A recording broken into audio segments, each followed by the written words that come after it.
The one sign that your ex will come back.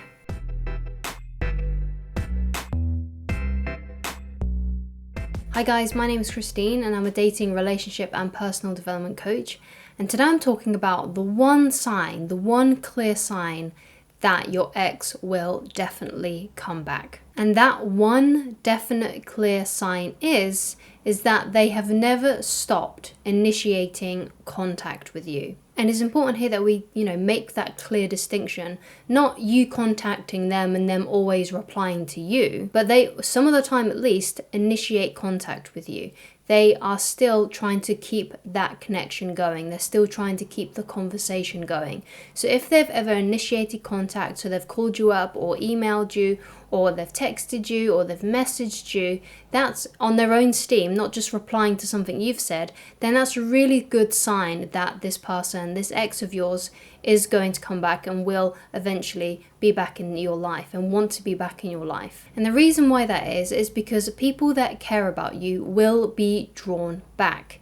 And if your ex is still attracted to you, they won't be able to stop themselves from being drawn back to you. Obviously, there can be some difference, which is if whatever they're saying is positive or if whatever they're saying is negative. So if they're sending you like mean messages or they're arguing with you, then that's not a very good sign. But if they're talking to you and they're initiating contact with you in a positive way, that's a lot better. So it has to be positive. It has to be a positive conversation that they are doing. So it could be just them asking how you are. It could be them asking what you've been up to. As long as it's positive. Obviously, if they're sending you messages that are negative, like I want my stuff back, or anything else that could be kind of seen as them trying to finalize and make the relationship end completely. Obviously, that's a sign that they're just contacting you because they need to and not because they want you.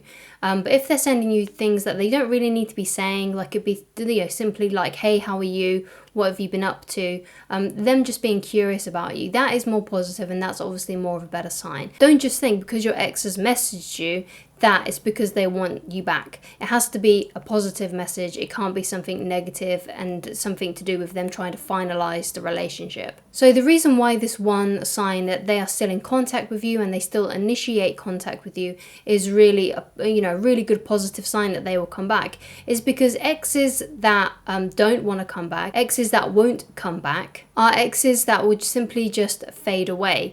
They may still message you for a little bit after a breakup, but eventually they will just sort of fizzle out and they will never return. Exes that don't want to come back simply won't come back. Because if your ex loves you, they won't be able to help themselves. They will have to come back into your life. So for example, when you have a breakup, how do you respond? Especially if you still want this person back. So think about how you've been behaving.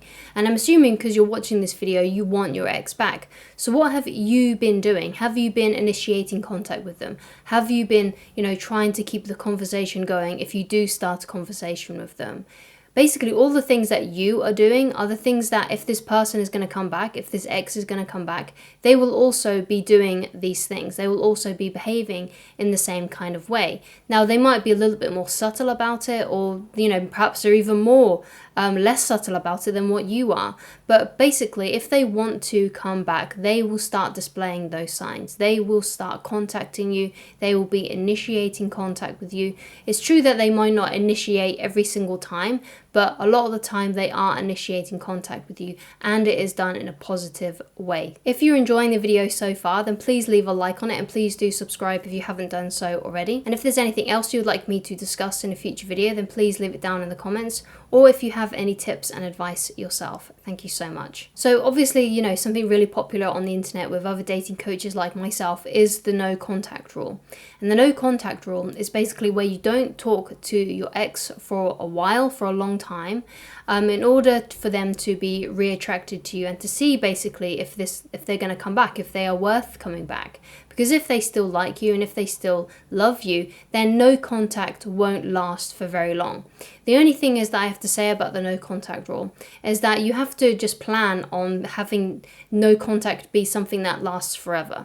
So basically, when you stop contacting your ex and you walk away from your ex. It has to be forever, because basically you don't know if this person is going to come back. You can't read their mind. So if for whatever reason your ex isn't initiating contact with you, isn't contacting you at all, then what you need to be doing is you need to stay in no contact. And basically you need to do this for forever, because like I said, you don't know if this person is ever actually going to come back.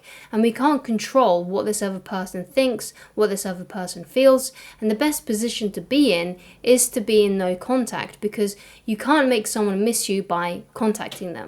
You can't make someone want you by contacting them. The only way that you can make someone want you is by creating scarcity, and the only way you can do that is by not contacting them, not trying to get their attention in any way.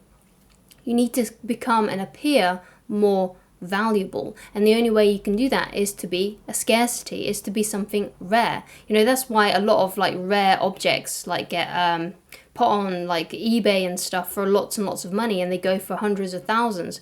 Like, let's say recently, like there's been a surge in like Pokemon cards. So if you have like old Pokemon cards, especially if they're like first edition, then those Pokemon cards go for so much money. Why? Because there's not many of them, because it's a scarce resource, because it's a popular thing that people want, it's a sought after item, because it is so rare. So you need to create this value around yourself. You need to become more rare, you need to become more scarce. And if you want your ex to see you as someone who is valuable, someone who they want back in their lives, then you need to be more scarce. You need to not be in their lives. You need to stop contacting them.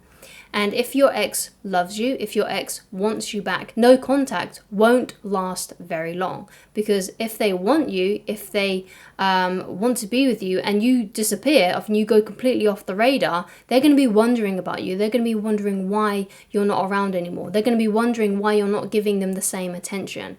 And if they want you, if they love you, they will get worried. They will get scared that you're gone. That's what, kind of like what scarcity means. You're kind of worried because there's a rare resource, right? That's kind of like the state of mind that your ex needs to be in order to come back. But they can't do that if you're always contacting them, if you're always telling them that you're still in love with them. You need to become more scarce, more rare. And the best way you can do that is by not being around as much, by not contacting them, by becoming this very scarce resource. And that is the one sign that your ex will come back into your life. The fact that they are messaging you and they are contacting you, and at least some of the time they are initiating contact with you. If your ex is still in contact with you, there is still a chance. But obviously you still need to ask yourself, do I still even want them back? Is this person someone who I still want to be with? Is this someone that I should be still in a relationship with? Because obviously you don't want to rush back into something that was bad, which was a mistake that I did when I was a lot younger. I went back to someone who was cheating on me because I just couldn't see past my affection for them. And of course, eventually that relationship did end, but don't run back into something that was never good to begin with. I learned that lesson the hard way. I hope you don't have to learn that lesson the hard way either. So please be careful if you are going to try and go back with an ex. Make sure it's the right person and you're not running back into the snake's nest, basically. Thank you so much for watching. If you would like coaching with me, then please go to www.christineloveridge.com. On the shop page of that website, you'll be able to find a free dating and relationship manual. If you do read that and you have any critiques or anything that you'd like me to add to it because there's something you feel like I missed out, then please do let me know so I can make it the best product possible for those people that want it. Thank you so much, and I shall talk to you again very soon. Goodbye, guys.